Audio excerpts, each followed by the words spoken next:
Why don't you just give us that story of running Right. into a bear? It was in Pennsylvania, Rocksylvania, and was a long day. It was a 30-mile day, and I fell behind the group by quite a ways. But my daughter Tandem kept texting me, telling me where they were, and they had gotten on the road and gotten into a hotel. And I said, okay, I'll meet you there in a couple of hours. So I heads down, started hiking in the dark with my headlamp on, and I hear I hear a bear ahead of me coming at me on the trail. Welcome to the Small Business Safari, where I help guide you to avoid those traps, pitfalls, and dangers that lurk when navigating the wild world of small business ownership. I'll share those gold nuggets of information and invite guests to help accelerate your ascent to that mountaintop of success. It's a jungle out there, and I want to help you traverse through the levels of owning your own business that can get you bogged down and distract you from hitting your own personal and professional goals. So strap in, adventure team, and let's take a ride through the safari and get you to the mountaintop.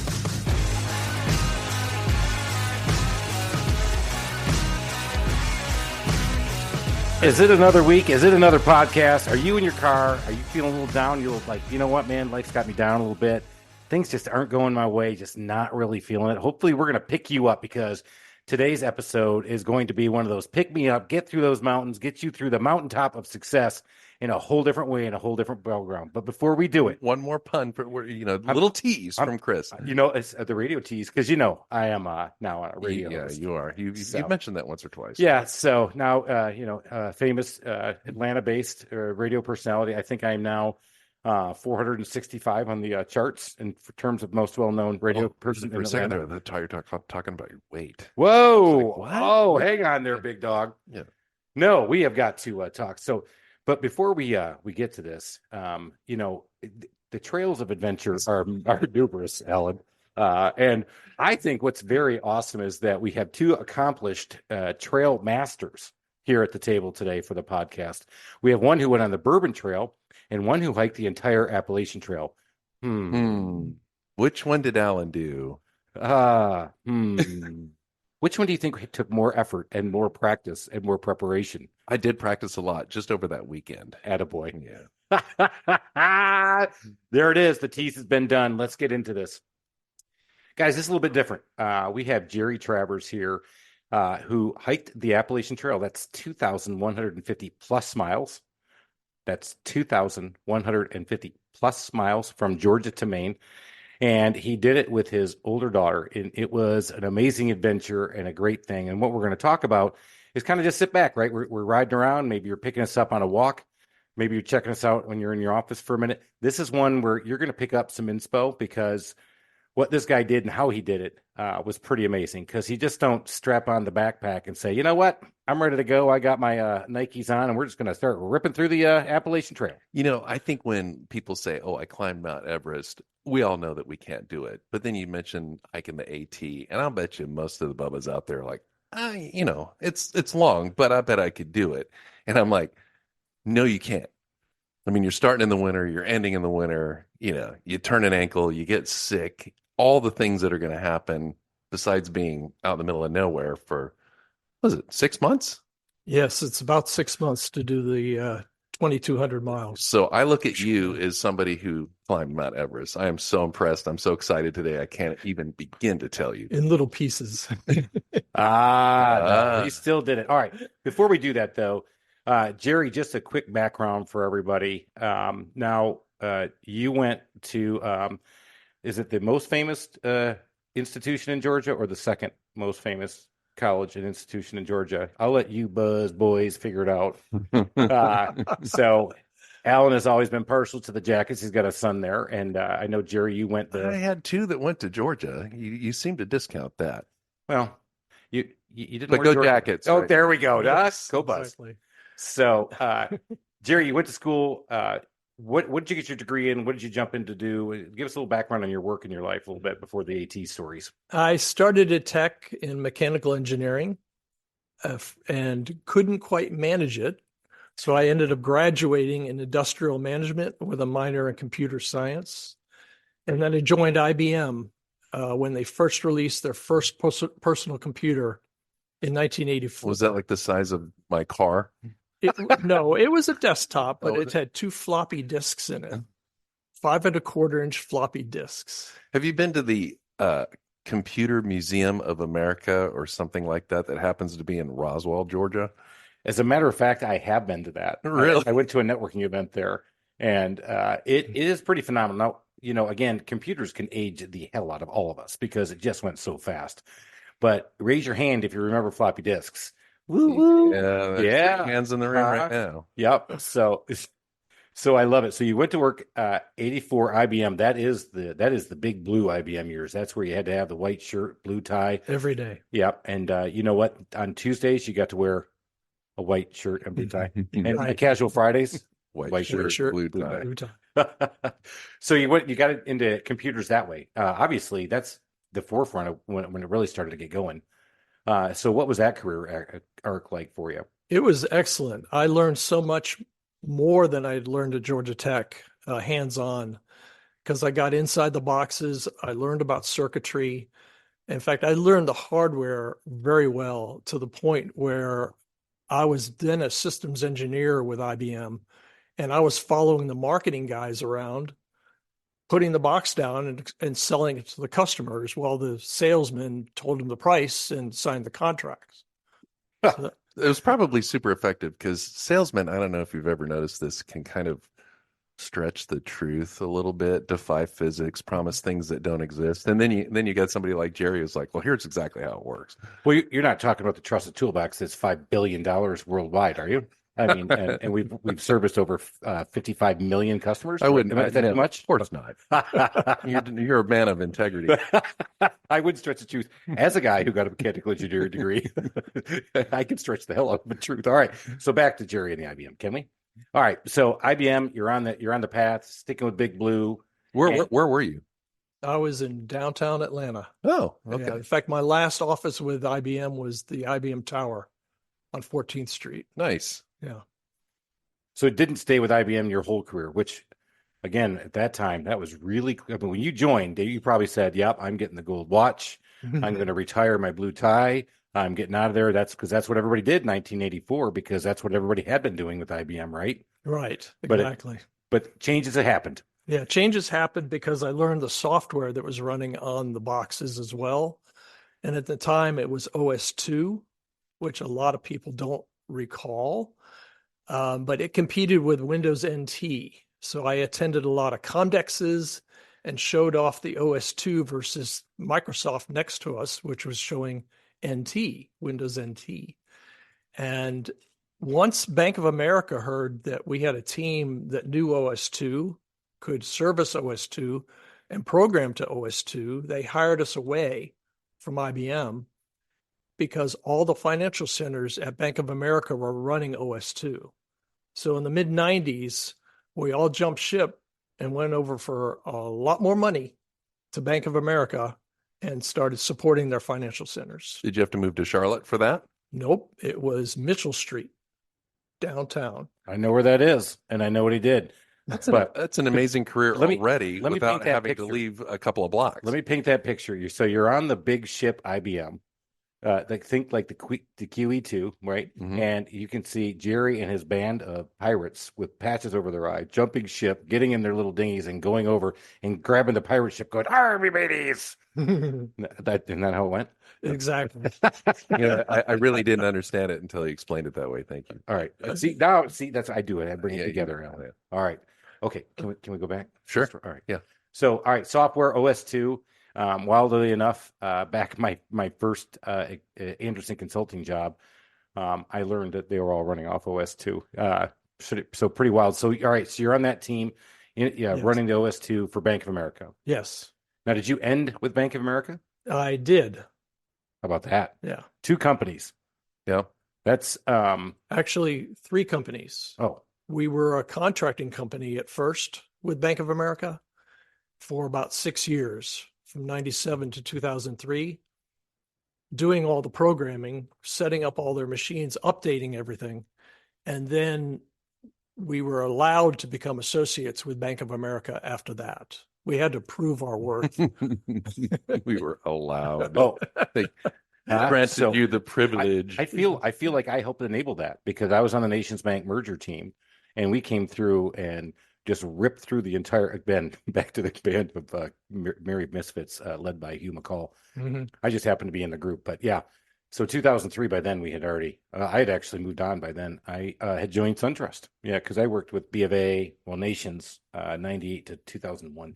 That's true. It was Nations Bank then too for Yeah. us. Can we get to the trail and the bears now? All right, here we go. So, Okay. well, before we do that, so that was his work life, personal life. How many kids did you have?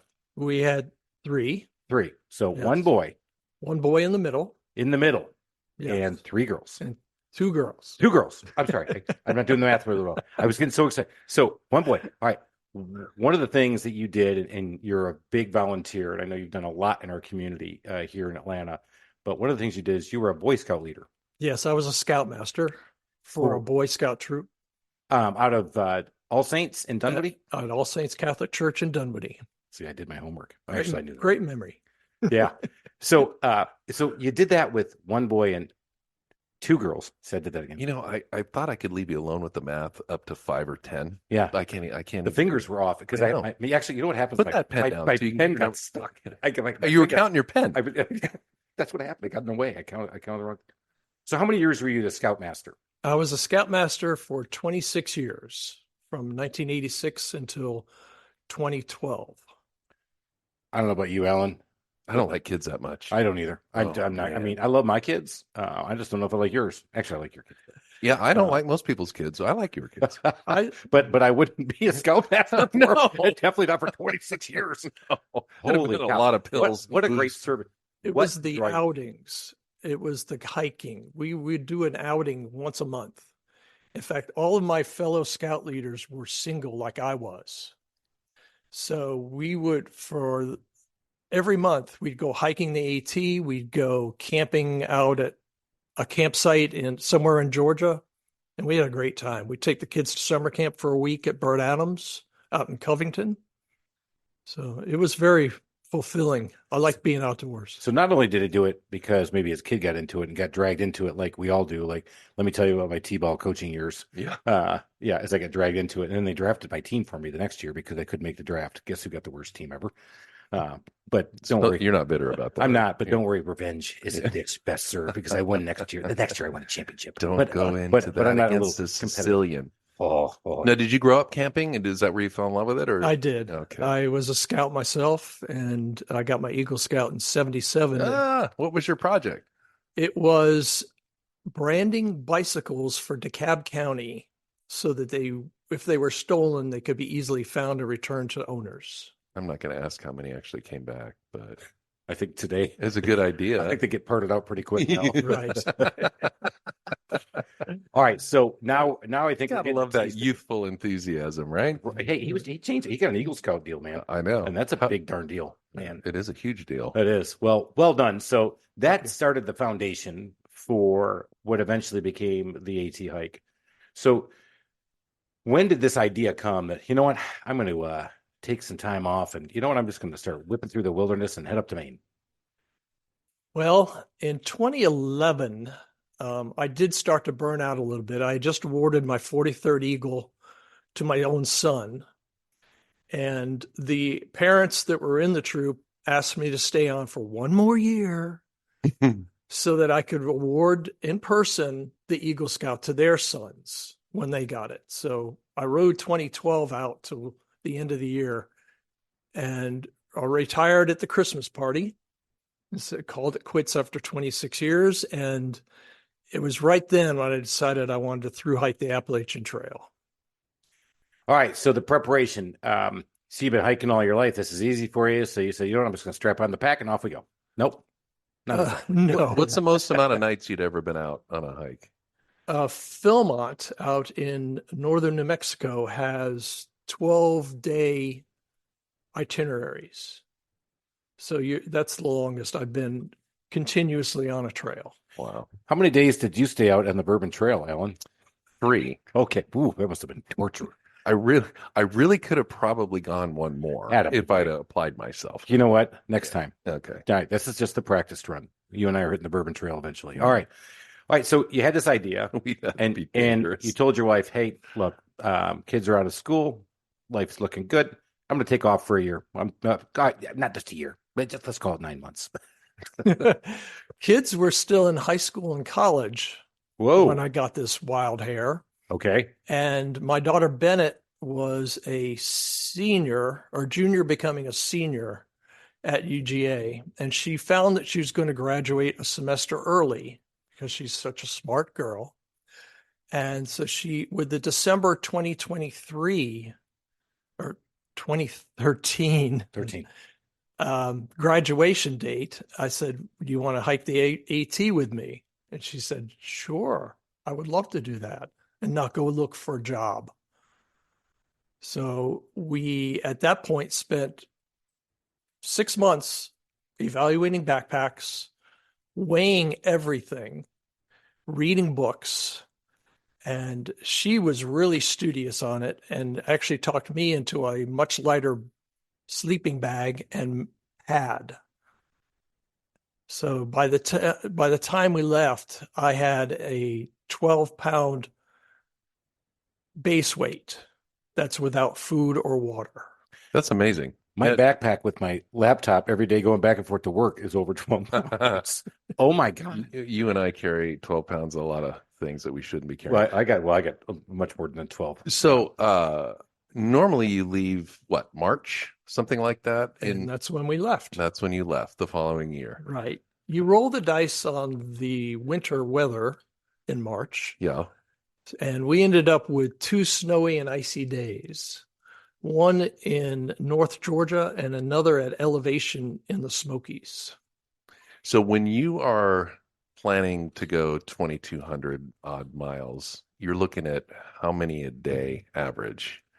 Well, I'm going to be a book and tell you, you start the first week with 7 to 8 miles per day until you get your trail legs. And then when you get your trail legs, you can probably approach 15 to 20. So we usually hiked 18 to 20 each day.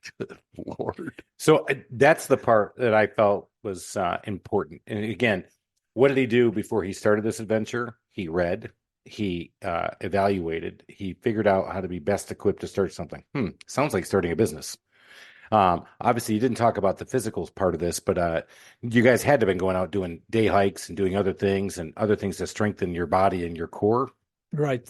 We did probably a half dozen shakedown hikes, one of which was the approach trail up Springer Mountain and back down again. What does shakedown hike mean? A shakedown hike is really a shakedown of your physical ability as well as a shakedown of the gear you're carrying. So when you set up at night, you find that a pad may not be the right thickness for you. Maybe that's not enough air for your sore back. Maybe the tent is too narrow for you or too short for your 6'4" height. So you shake down everything and try it out. I can see the mind of the engineer here. I don't think most people think this hard about it. Well, and this is why, I mean, before we start hiking and talking about all the stuff on the hike and how that went, the preparation here cannot be overlooked. This exactly, the engineer, I want the right pad. I want the right, I mean, this is the kind of stuff you need to do before you start a business, man. Yeah, this is huge. Yeah, and the more you think about it, so the question I'm dying to ask is,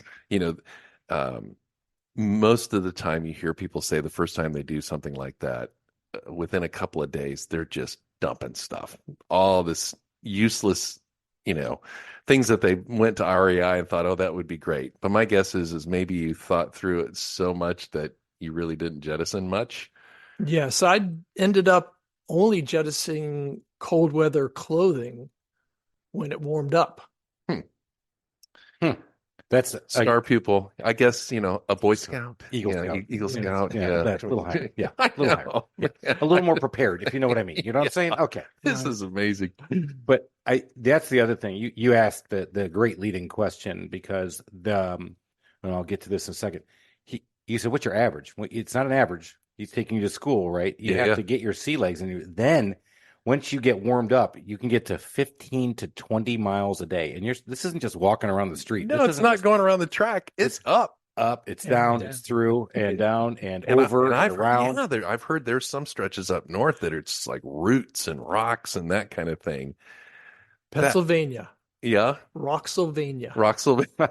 Yeah. Don't want to see that one again. I take it. All right, so for many of us who have not done the AT, and there's so many, That would be all of us except for a handful. a handful. Yeah. So you guys attempted the through hike, and that's what your goal was the through hike. So you had a vision and mission. Your goal was to get through there and come out alive, and then it was go all the way through on a through hike. So through hike, the definition is how do they know you're a through hiker? The definition of a through By the hiker smell, I would think. is the smell. Yeah. As and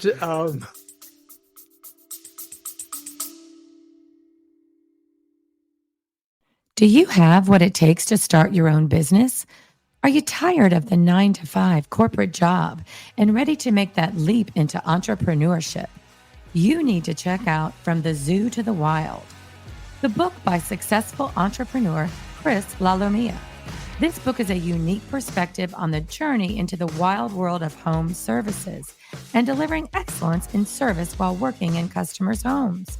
Lalomia shares his path to success in this industry, including proven customer relationship strategies, award-winning customer experience processes, and a unique approach to training a team of service technicians to perform at the highest levels. Whether you're a small business trying to scale or a franchise operation, From the Zoo to the Wild will give you the mindset, habits, leadership style, and customer-oriented processes to succeed as a small business owner in the world of home services. So if you're ready to take control of your future, get a copy of From the Zoo to the Wild today, available on Amazon.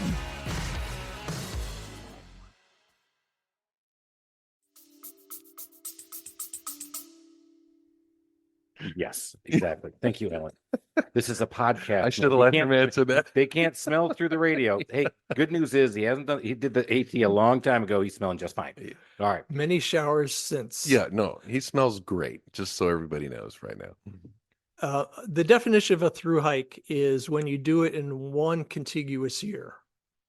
So it can be over a year, but as long as you don't leave the trail for longer than, say, a day or two and keep hiking. So, and you have to sign a book, right? Or you have to sign in to say, I started here. At Amicalola Falls State Park. Okay. Do you know how many people have ever completed the AT from south to north, or is there's I'm sure there's stats. I'm sure there's an average per year and then the average that make it.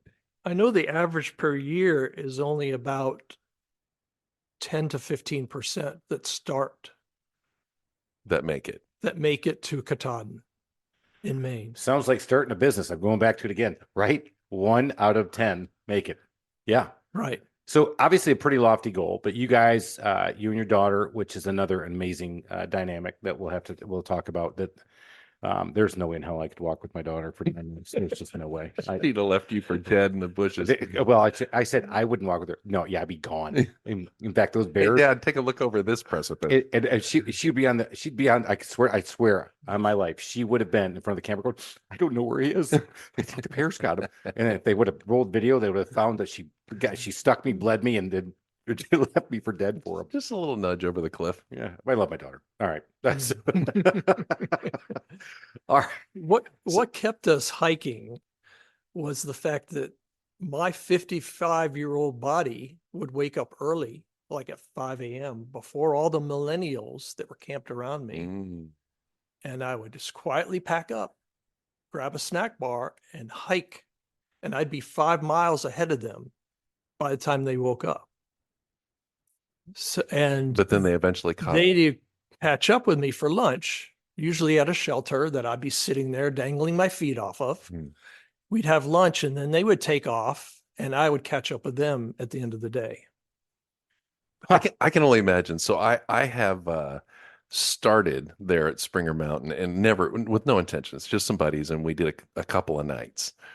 And that first section is just a sea of humanity and people with radios playing and stuff like that.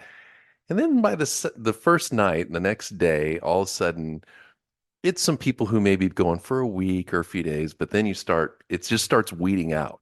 And then you see the through hikers, and they're a completely different breed. You get the trail name, the stories. I can only imagine, 10 days in, the kinds of people that you're running across. See, that's why people through hike the Appalachian Trail. It's the friendships, long-term friendships that you create with the true hikers that are with you day in and day out for a month or two.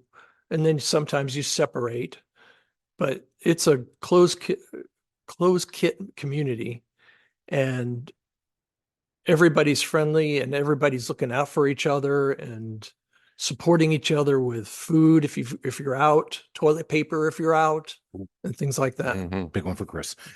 Did you expect that, or was that an unexpected outcome? It was unexpected for me because I'd always been a solo hiker. Even in my scouting days with the troop, I would hike with the scouts, but I supported them. I pushed them as they hiked, but I couldn't be buddies with them like we were as adults on the AT. I guess that was the bigger surprise for me. I just didn't think that you'd get that community. It makes sense as you say it. Just like if you're a car enthusiast or if you're a bourbon drinker who goes on the bourbon trail without his friend, I'm sure he's got lots of friends now. I got lots of really good friends. I bet you do, buddy. Anyway, we'll talk about that one later. Let's get back to this. All right. So the night that the tight knit stuff, it happens later on in the trail or as it goes. And Alan brought up something that I don't think a lot of people know. Your name is Jerry Travers, but on the trail, your name was Buzz. And your daughter's low hanging fruit right there. Yes, it was. Was that self It was semi-self. I did brag about the fact that I was from Georgia Tech to a lot of hikers. So they knew the mascot and agreed that I should be Buzz. Nice. So you got anointed Buzz. Was it like a Lord of the Flies ceremony where they have the players going down on a knee, fire christened, Buzz? And what was your daughter's trail name? My daughter got her trail name at Fontana Dam. And a friend of hers that we've been with for a while said that we looked like a tandem bicycle going down the trail when we hiked together. So she was trail named Tandem. How cool is that? I thought he was going to say, damn it. Buzz it, damn it. Damn it. That's Bill Cosby. Jesus Christ. Buzz and Tandem. What a great trail name group, right? Yeah. I mean, that's super cool. It was. Yeah. And there weren't many parent-child pairings on the AT. We were very unique. No. So just the couple few days that I was out there, we ran across this family, father, mother, son, daughter. The son was like 10. He'd already hiked across England. It was just a big time outdoorsy family. The father and the daughter were going to go for a week, and then they were going to go back so she could go to school and work. The mother was going to through hike with this, I can't remember, I think his name was Roadkill. And I felt like I was looking at a young Ernest Hemingway. It's just like he was wise beyond his years, but they were going to homeschool on the Appalachian Trail. Can you imagine that? Wow. So was he how do you play football? Why do you say that? He's on the Appalachian Trail with a homeschool. There's no football team. What is that? That wasn't what high school was about? Big stretch. All right. Trying. All right. Back to the trail. So you guys are hiking. You got going. You started going through it. Let's talk about the first obstacle. The first time you went, bang, I got a big problem and I got to problem solve something. Not just walking, not just this. What was the biggest first thing you guys ran into? The biggest hurdle that we hit had to have been the heavy snow just before the Smoky Mountains, which was even heavier in the Smokies. But we were right at the Smoky. We had climbed to the Smokies level, and we got hit with a storm, and it dropped about a foot of snow on us. My daughter was in a hammock, and I was in a tent. That's how we traveled, and we were covered in snow overnight, and that just set us back for a few hours as we dried out, wrung out, warmed up, and then got going again. And you can, I mean, I know it's marked, but still, if you've got a foot of snow on the ground, it seems like it'd be pretty easy to get off that trail. Or twist a leg on a rock. Yeah, or that. Yes. Oh yeah. Oh no. No, and I mean, there had to have been stretches where it rained for a week straight. I just, All right. We had a 5-day rain at one point. I mean, can you imagine not being dry for 5 days, Chris? I mean, Not this I bad. don't mean, alcohol wise. I'm talking about Yeah. just wet. Neither. Yeah. In fact, both of them's got me shaking right now. Yeah. But I was going. So they don't plow the trail. No. Oh. Look at that. Yeah. If he'd had a drink, he'd have spit up. That was fun. I got him. Thank you. Okay, I get a point for that. All right, so snow, but not undeterred. This is not a deterring. No, the biggest deterrence was Achilles tendon. My Achilles started acting up, and I actually had to get off trail for a couple of days and come back to Atlanta for a doctor to look at it. The rest did me wonders, and I got back on the trail. In fact, I changed my shoes shortly after that from boots above my ankles to Merrill Moabs, which rode right under my ankle, but supported me very well. How many pairs of shoes did you go through on the hike? 2 pairs of boots and 3 pairs of Merrill Moabs. Wow. 5. Thank you. Good job. Right. Wait, he put down the pen so he could count. 5. All right, so back to the true through hike. You got off the trail. In what state did you get off the trail on? In right near Virginia Tech in Virginia. And came back to Atlanta. Came back then to went Atlanta. back, went right to the point you got off and started Same back. spot. So it's And your daughter came back with you, I'm assuming. Oh, yes. Yeah. Okay. Yes. And she wasn't disappointed that we got off. It gave her a chance to Get a her hair cheeseburger. cut. And, yes. That too. I mean, that trail food. Well, we're getting to that part because so one of the things that I thought was cool, so we might as well talk about it now, is that you had a great support system at home. Yes, we did. And what was that support system called? Home base. Yeah. Karen. Oh, Karen, there she is. So Jerry's wife, Karen. So one of the things that she did, and I hope it's still out there somewhere, and if it's not, we got to talk to everybody and get it out there, and we're going to get that in the show notes, is that you would, I think you would transcribe, you would just talk, you'd send her an audio of what that day went like a journal, and she would transcribe it, put it in a blog, and post it. I would write it each night in my tent and on my phone, and then text it to her when I had signal. And then she would correct all the misspellings and post it on our blog. So how are you charging your phone? I carried a big battery. That was a lot of weight. In the Yeah. 12 pounds? In the 12 pounds. Wow. Yep. Oh boy. All right. So let's go back to the blog. Is it available online? It is. Yeah. So we're going to get that link because when they were doing this, I was notified because I had met them when our kids went to high school together, and I saw this online on Facebook, and I'm like, oh, I'm going to sign up. I'm in. And I used to wake up at 3:30 in the morning So that you could exercise? or I could sit there and sweat my company out. Or sit there and wonder, am I going to make payroll again today? Oh gosh, it's kind of, you know what? I'm going to read something else. I want to hear somebody else going through some more heartache. Oh wow, he's having fun. Oh shit, how come he's having fun and I'm over here sweating my butt off? No, I used to love these stories because if there's one thing I'm not going to do, it's through hike the AT. Yeah. I'll do the Bourbon Trail. I'd I'll say through hike that some thing. good odds. You on know, I'll that. kill that thing. But I'm not going to do this. That is So not a small undertaking, Chris. That's a big talk right there. I know. Hey, I got it. This one I've been training my whole life for since I was 7, by the way. Yes, that's the first time I have a drink. The All right. the bathtub wine. I know about that one. So the blogs were so interesting. And I felt like I was there with you. So you talked about the story of running into a bear, and why don't you just give us that story of running Right. into a bear? It was in Pennsylvania, Rocksylvania, and was a long day. It was a 30-mile day, and I fell behind the group by quite a ways, but my daughter Tandem kept texting me, telling me where they were, and they had gotten on the road and gotten into a hotel. And I said, okay, I'll meet you there in a couple of hours.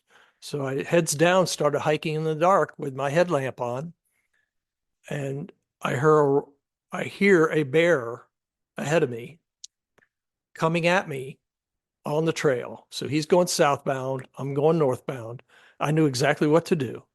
I raised my arms and screamed at him. And like a dog, he tilted his head and then he turned into the woods. Oh, and you changed your pants. What would you do, Alan? Is it because were you trained as an Eagle Scout to know that? No, No. just curl up in a ball and let them bat you around is My- what I thought. My that you were first thought supposed was to do. after you said northbound, southbound, I was eastbound and down. No, I'm They going can down. run faster than you and climb better than you. That's the problem. But that's what you had to do. But I mean, again, calm. And if you can't figure this out through the podcast, this guy, as I am as excitable, this guy is cool, calm, and collected. He will not be going off like a busted hose like Chris can on a daily basis. So clearly he had the calm sense and wits about him to handle that bear. He was probably highly motivated to get to a motel that night. too. Yeah. How many nights? Okay, so if it's 180 days or whatever it is, how many nights are in a hotel on the hike? Probably a 20. Okay. Also, you have another 20 in hostels Hmm. along the trail, some of which are right on the trail. Yeah. Now let's get to my favorite part, eating. So here's the part that I think is really cool, is that he also used to do a really good job of documenting what he was eating. And the whole time he was losing weight. And this dude was chomping down some serious chow. Yeah, bro. they got massive calorie intake on those dehydrated meals, right? They do. Yeah. Yeah. Right out of the bag. So is that one of the things in your preparation you knew you were going to be burning so many calories that you couldn't eat like you used to? You had to eat more than you're used to eating. Exactly. We had to take in at least 2,000 plus calories because we'd be burning close to 2,000 each day. So 2,000 more than your normal. Is that what you're saying? Well, I don't know what my normal Your normal intake probably is about 2,000. I think those, I mean, like that pack of macaroni, got like the beefarino and that kind of, I mean, they're loaded. It's like you're on a Michael Phelps diet. Yeah, that's the one thing I took away. And then there's this other thing that people would actually support what you were doing, and you'd come through in a parking lot and they would have their coolers open, and you guys had a phrase for that one, and it literally took me 4 blog readings to figure out what the hell it was. But it's called Trail Magic. yeah, so they kept talking about trail magic. I'm like, seriously, dude, what is it? Mushrooms. I was thinking the whole time, I'm like, what kind of hallucinogenic is this Eagle Scout on? I'm like, what in the hell is going on here on the AT? Well, like you mentioned, trail magic can be a person who's kind enough to set up at the road that the trail is going to cross and feed any hiker that comes by. Or it could be a cooler that a church has put into the woods on ice, Cokes and water, far enough off the road so people that drive by can't see the cooler in the woods. Or it can just be someone who's thoughtful enough to hike into a shelter and put a box full of candy bars Wow. there. Yeah. That must have been fun to see. It was so much fun. Oh, Right. So those are like those are the chocolate chip cookies, right? Those were the fun things. Like amazing how much a Milky Way would just like lift your spirits, right? Exactly. Exactly. The little things, as it so was. when you had a scenario where, I don't know, weather knocked you down or you weren't feeling well, are you calculating how many more miles do I have to walk tomorrow to make up for this? Or do you just, did you have a week or two to play with, knowing that the later you go, the deeper the snow is in Maine? Well, my tandem and I always hiked together. We woke up together for the most part, though I woke up earlier, and we ended the day together. So we always would stick together. And she had a core of friends, hiking friends, that would stay with her. So, and in fact, a few of them were my friends too. So we buddied up, and if one of us was twisted ankle for the afternoon, we'd all slow down and chill at a shelter, set up our camp, make dinner, and just have a shorter day. We didn't feel like we had to make it up. As long as we made it to Katahdin before they closed it in October, Mm. and it's a random day in October, depending on when the snow comes, then we were fine. So there was no anxiety about being falling behind or No, not that's at the hard all. part. So when not you at all. mentioned a 30-mile day, which think about that, that's walking from here to Atlanta.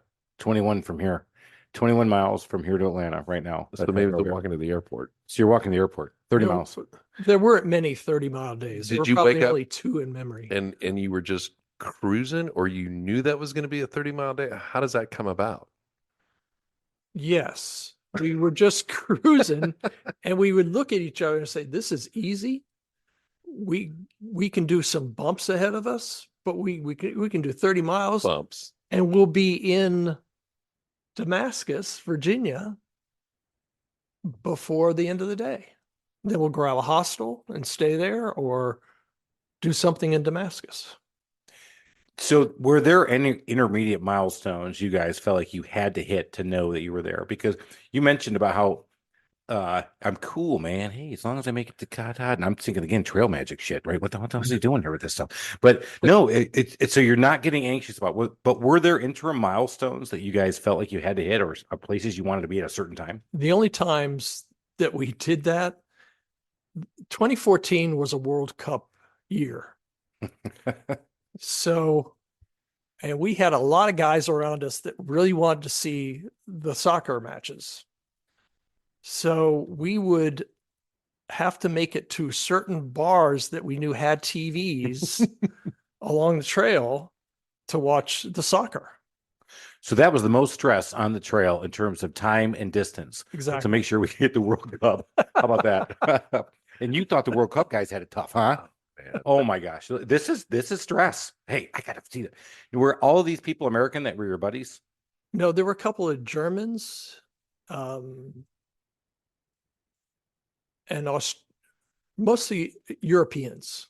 Wow, Mostly Europeans. how about that? So obviously the World Cup was a huge thing. It was to them. So, yes. so since you Working- had your phone, I don't know how much of the 2,200 miles you actually had service, but I mean, you kind of go out there to totally unplug, and it's obviously very nice because you can research things, you can stay in touch. If you have trouble, you can get a hold of people. But did you still feel plugged in, or did you just kind of not look at it very often? No, I felt totally plugged in. I took a lot of pictures.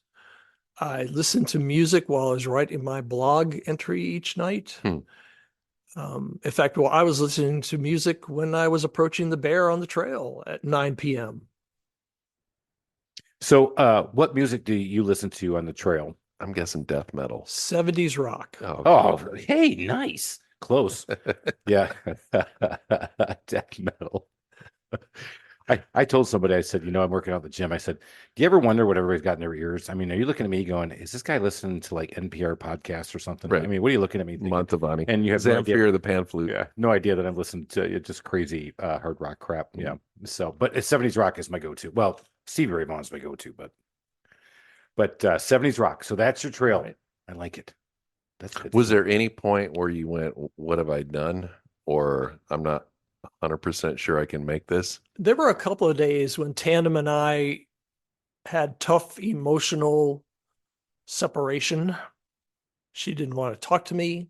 She didn't want to see me. So I gave her space, and we didn't talk for like a day and a half. That we were in proximity to each other. I'm assuming you obviously had a very good relationship going in, but did you sort of set up some ground rules before you started? Like communication, it's okay to tell me that you don't want to be around me, or did you just sort of figure that out along the way? Yeah. Chris is making heart gestures and then the middle finger. When I give you this sign, that's the big bear sign. Yeah, that's right. We did have an agreement between us that we would allow each other some space if we needed to. If we got in an argument, we'd work it out. So things happen between fathers and daughters. You think? Kidding. All right, Sydney. Which is why he's alive, and I'm not so sure about you. Oh, there's no way I'd make that. In fact, we wouldn't even make it up the practice run. I mean, we actually live right off we have a house off the AT up in North Carolina. The Bartram Trail leads up to it, up on Wyabald. And I think even the drive up to Wyabald, we got in an argument. But going into it, you had a relationship with your daughter. Coming out of it, better, same, better than it's ever been. Amazing. We got to know each other so well. She gave up searching for a job, which is what every college graduate does when they step out and get their diploma. So that was constantly on her mind. Yeah. So a little bit about, we talked about this, but your kids are all very successful. And again, as older people, we like to bang on young people for not being motivated as we were. It didn't work out. They want it easier, but your kids weren't geared that way. So her doing this was kind of and there's probably some anxiety around that, right? There was. Fear of missing there was out. Some built-in anxiety. Ooh, almost. But I did a good job, I feel, of keeping her mind off of it. I would carry on conversations with her. I would appeal to some of her desires to stop short and get a hitch into a town. One of my favorite pictures is her sitting in the back of a pickup truck with her ponytail blowing out this way and our packs in the back as we're riding into some town and along the AT. Cool. Memories that you'll always have. I mean, just, again, memories a lot of us will never have. No, I'm just sitting here with a grin on my face, just imagining that. That is so cool. I think you might have posted that picture. I don't know. If you didn't, I have the mental image of it because you posted a number of pictures over the thing. Again, guys, this blog, it is a story. It's a good story. I know people have written about their time in the AT. I have not read those stories. I actually read some of the highlights and I went, I've already read it. Now, did you set up the resupply for like shipments that came to you in certain towns where you cross a road, or did you actually just stock up at, local provisioners? For the first few weeks, we had boxes shipped to us, and we picked them up either at a post office or at a camping store that would take boxes. That's another thing that we'd have to get off trail to do, pick up the box and then get back on trail and keep going. But I really enjoyed the grocery shopping. We'd get a basket and Tandem and I would walk around and decide what we needed between us. And then we'd sit out in front like stinking bums in front of the grocery store and repack our packs, put stuff in Ziplocs and make sure the food wasn't good. Noodles were going to not get smashed in the pack. And so what was the indulgence? What were you looking forward to when you went into town and got something to eat? Honey buns. I was expecting a steak or a burger. Actually, a box of 8 honey buns was my killer. And Snickers, the mini Snickers, because I could carry mini Snickers in my belt pockets and fish them out during the day and just treat myself to them. You got to have those you have to have those little wins while you're going through this to make the thing enjoyable, to make whatever you do, the journey. I mean, really, truly, I think the AT, I don't know if it was a spiritual thing that you ended up getting out of this, or you just got, like, you know what, I did it. I made it. So what was the biggest, what was it? Was it the spiritual? Was it the fulfillment, or was it the journey? It was the spiritual part of it. I became a much more even keel personality person when I got off the trail. I knew you before you went on there. Wow. Boy, you really must have been really quietly burning in there, man. Because we were at softball games. I'm over there and I'm the announcer. I don't know if he probably doesn't remember. I'm the announcer and I had to mute myself a couple times and I had the priest over my shoulder. And he was like, yeah, sir. He didn't say, he'd say, it's okay. He would actually grab my shoulders. It's okay. Did you ever get thrown out being an announcer? I did not. Okay. I did not. But the closest I got was the girls had to come up with their own walk-up songs. I love this story. So they came with these walk-up songs. I had no idea what this is because back to 70s rock, 80s rock. I mean, that was kind of my jam, right? That's the thing. And these kids were pulling out this stuff, and it was what I thought was rap. And they got the music, and the team mom played was starting to play it, and she gave it to me to play it for the walk-up songs, or the guy next to me, and we played one that is clearly vulgar. We didn't hit the vulgar part, but the priest was coming down the hill, and some guy came up and said, "You can't play that song again." I'm like, "Oh yeah, okay, thank you. All right, now batting number 9." So no, I did not get kicked out. Yeah, but I did. How about this? I had the priest say, "Why don't you give the prayer?" I'm like, "You think I'm more qualified than you?" Yeah. Okay. Well, we're gonna whirl this. Watch this. I'm gonna kick this out. He goes, "Okay." I'm going to win this prayer. Is that what you just? No, I said I'm gonna kick this out, Oh. and he goes, "Oh, that's one way." No, he said, Yeah. he goes, "Okay." So obviously the spiritual thing was big. It became more even keeled, more aware, I guess, of everything that was going on. You had a lot of alone time there, man. I did. I had a lot of alone time, peace and quiet, listening to the birds, looking at the sights. And the taking even pictures. keel stuck.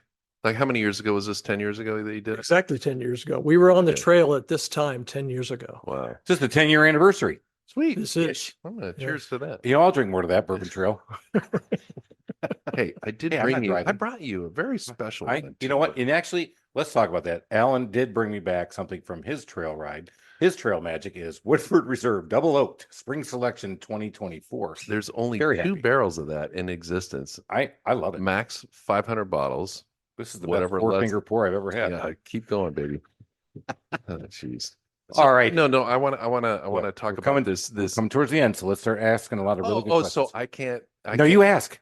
No, I want you to I drain think all I'm going to of them. pontificate for a little bit. Oh, here we go. No, I Land the want plane. to understand how you applied this even keel to life. I mean, what was it? Okay, yeah, you super relaxed. You achieved a massive goal. You bonded with your daughter, but how did you bring that back to be even keeled when you got back to work or regular life and traffic and people like Chris and stuff like that?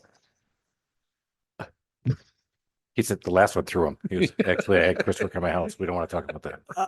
I think the biggest impact was coming back to work and just being with my fellow employees and understanding what they needed, listening to them better.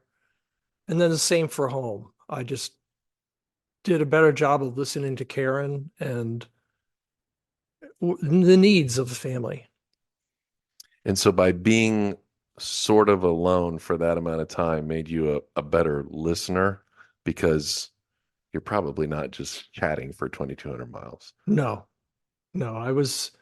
I realized I had a long time to think and ponder.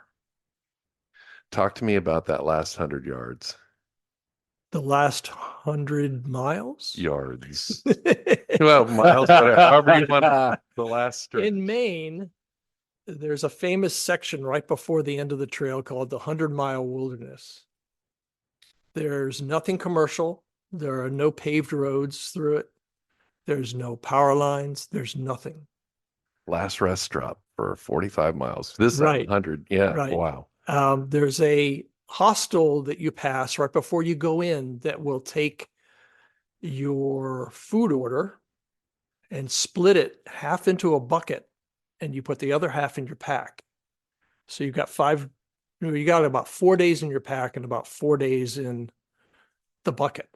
And then they hide the buckets off of a dirt road that they can negotiate. And they tell you where it's going to be. They have a little arrow on a tree, and you walk over and get your bucket, put your trash in the bucket, which they'll carry off, and then load your pack for the last 50 miles out to the road.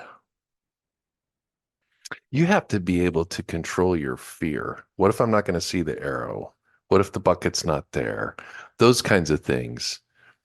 probably have stuck with you to this day. Because I mean, Well, that's why you hike as a group. You want to be together for things that but will come you upon can't you. start hiking as a group. You had to create a group as you hiked. True. All right. So anyway, back to the 100 miles and the 100 yards. I'm dying to know what your emotions were like when you got to the end. The road that comes out of the 100-mile wilderness leads to Baxter State Park. And then you hike another 10 miles in Baxter State Park, but you have to stop there because the ranger will only let 12 of the through hikers go each day Oh, because they stage toward Mount Katahdin. They don't want more than 12 climbing the mountain any day. Why? It's just for safety reasons. Safety. Okay.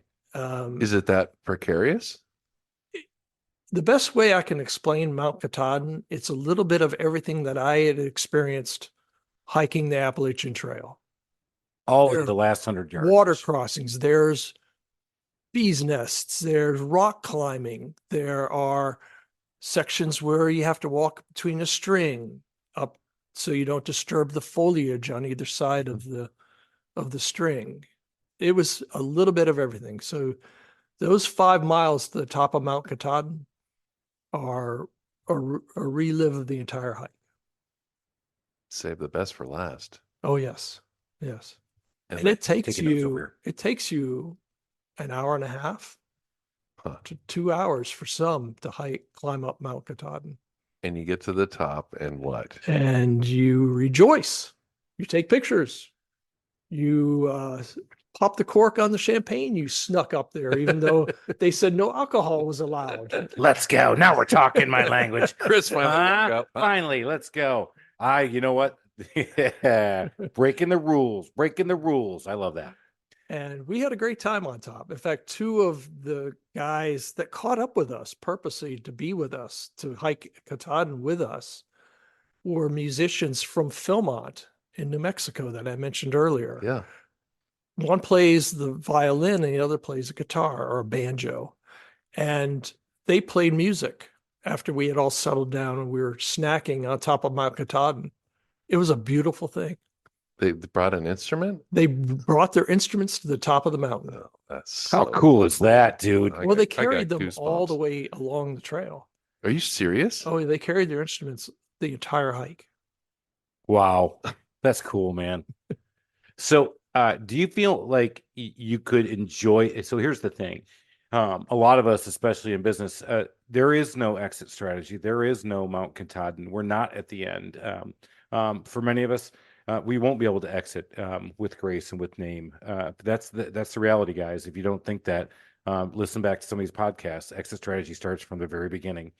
And when you get there, do you feel like you truly embraced it and enjoyed it for what it was and all that it was built up to be? Or do you feel like, looking back on it 10 years from now, maybe could have taken a little bit more in, or do you think you got it all in?